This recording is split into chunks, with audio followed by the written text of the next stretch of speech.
Pada malam yang mencekam, Reza akhirnya tiba di depan rumah tua yang dikenal sebagai Rumah Kentang. Pagar tinggi yang terbuat dari besi berkarat mengelilingi rumah itu, dengan cat yang mengelupas di sebagian besar temboknya. Jendela besar di lantai 2 tampak seperti sepasang mata yang mengintip dari dalam kegelapan. Angin malam yang dingin berhembus lembut, membawa bau kentang rebus samar-samar yang menguar dari dalam rumah, menambah kesan angker yang menyelimuti suasana. Reza menelan ludah, merasa ada sesuatu yang ganjil tentang tempat ini. Reza melangkah masuk ke dalam rumah yang tampak terlantar, menelusuri setiap sudut yang dipenuhi debu. Dengan lampu senter di tangannya, ia memeriksa dapur yang terlihat sangat tua dan kotor. Di atas kompor, kuali besar yang tampaknya sudah sangat usang tergeletak begitu saja, dengan air keruh yang masih terisi di dalamnya. Tiba-tiba, terdengar suara tumpahan air yang menggelegak seperti ada seseorang yang mengaduknya. Reza tercekat, memandangi kuali yang tak bergerak, tapi suara itu seolah berasal dari dalam kuali itu sendiri. Malam pertama, Reza menginap di rumah itu. Ia terbangun dari tidurnya oleh suara tangisan seorang anak kecil. Suara tangisan itu mulai terdengar pelan, namun semakin lama, semakin keras, seolah-olah berasal dari dalam dinding rumah yang tua ini. Reza duduk terkejut, nafasnya terasa sesak. Bau kentang rebus yang sangat tajam mulai tercium lagi. Kali ini begitu menyengat hingga membuat udara terasa semakin berat. Ia menatap sekeliling, merasa terperangkap dalam keheningan malam yang penuh misteri. Ketika Reza berjalan mendekati jendela, ia terhenti melihat sesuatu yang aneh. Sebuah bayangan kecil berdiri diam di balik jendela, dengan rambut yang acak-acakan. Meskipun jendela itu terkunci rapat, bayangan itu tetap tampak jelas. Reza melangkah maju, lampu senter di tangannya mengarah ke bayangan itu. Namun tiba-tiba, bayangan tersebut mulai memudar perlahan hingga akhirnya hilang, meninggalkan ruangan yang kembali gelap dan sunyi. Di malam berikutnya, Reza merasakan keganjilan yang semakin mendalam saat ia beristirahat di kamar tidur rumah itu. Benda-benda di sekitarnya mulai bergerak sendiri tanpa sebab yang jelas. Lemari tua yang ada di pojok kamar tiba-tiba terbuka perlahan. Sementara tirai jendela berkibar meski tidak ada angin yang berhembus. Bahkan kasur tempat Reza berbaring terasa seperti ada yang duduk di atasnya, menambah rasa takut yang menggerogoti dirinya. Reza merinding, matanya tak lepas dari setiap sudut kamar yang tampak semakin asing.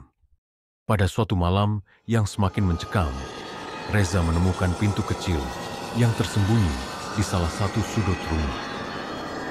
Pintu itu mengarah ke ruang bawah tanah yang gelap. Tangga kayu yang reot berderit keras setiap kali diinjak, menambah ketegangan di dalam hati Reza. Begitu ia turun, ia mendapati dinding ruang bawah tanah dipenuhi coretan tangan kecil yang tampaknya dibuat dengan cepat dan terburu-buru. Di tengah ruangan, ada kuali besar yang sudah sangat berkarat. Namun bau kentang rebus yang menyengat masih tercium dari dalamnya, membuat Reza merasakan sesuatu yang gelap dan mengerikan. Tiba-tiba, di tengah ruang bawah tanah yang sunyi, Reza melihat sosok seorang anak kecil yang basah kuyup, dengan kulit yang mengelupas dan mata yang penuh penderitaan. Anak kecil itu memeluk boneka usang yang sudah hampir hancur. Reza menatapnya dengan rasa takut yang mendalam. Namun ia tak bisa bergerak. Suara tangisan anak itu terdengar seperti jeritan yang menusuk telinga, membuat Reza merasa seperti terperangkap dalam kegelapan yang semakin pekat. Anak kecil itu menatap Reza dengan penuh harapan, memohon untuk dibebaskan. Reza kemudian menemukan surat tua yang disembunyikan di dalam laci berkarat. Surat itu berisi tulisan tangan yang menceritakan tentang ritual mistis yang dilakukan oleh pemilik rumah untuk mengikat roh anak kecil demi memperoleh kekayaan. Ketika Reza membaca isi surat itu, terungkaplah bahwa anak kecil tersebut sengaja dikorbankan dalam sebuah ritual gelap yang berlangsung bertahun-tahun untuk memenuhi keinginan keluarga yang mendiami rumah itu. Ketika Reza menyentuh surat itu, sebuah hawa dingin menjalar ke tubuhnya. Seolah-olah kekuatan gelap yang tertulis dalam surat itu mulai hidup kembali. Dalam keputusasaan, Reza memutuskan untuk melakukan ritual pembebasan yang ditemukan dalam surat itu. Dengan api lilin yang berkobar besar, angin kencang yang tiba-tiba berhembus, dan kuali tua yang mulai bergetar, Reza berusaha dengan segenap tenaga untuk melepaskan roh anak kecil itu. Ketika anak kecil itu perlahan memudar dengan senyum sedih di wajahnya, Reza merasa hati dan pikirannya dipenuhi dengan kedamaian yang luar biasa. Namun, tiba-tiba, roh jahat yang lebih besar mencoba menghalangi ritual itu. Rumah mulai runtuh, dinding berderak, dan lantai terbelah.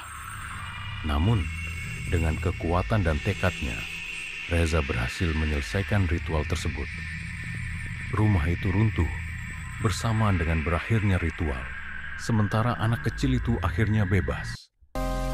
Reza berdiri di tengah reruntuhan, menghela nafas lega, merasa damai meskipun rumah itu hancur di sekelilingnya. Dengan berakhirnya konfrontasi terakhir ini, Reza tahu bahwa ia telah membebaskan jiwa yang terperangkap dan mengakhiri kutukan yang telah berlangsung lama.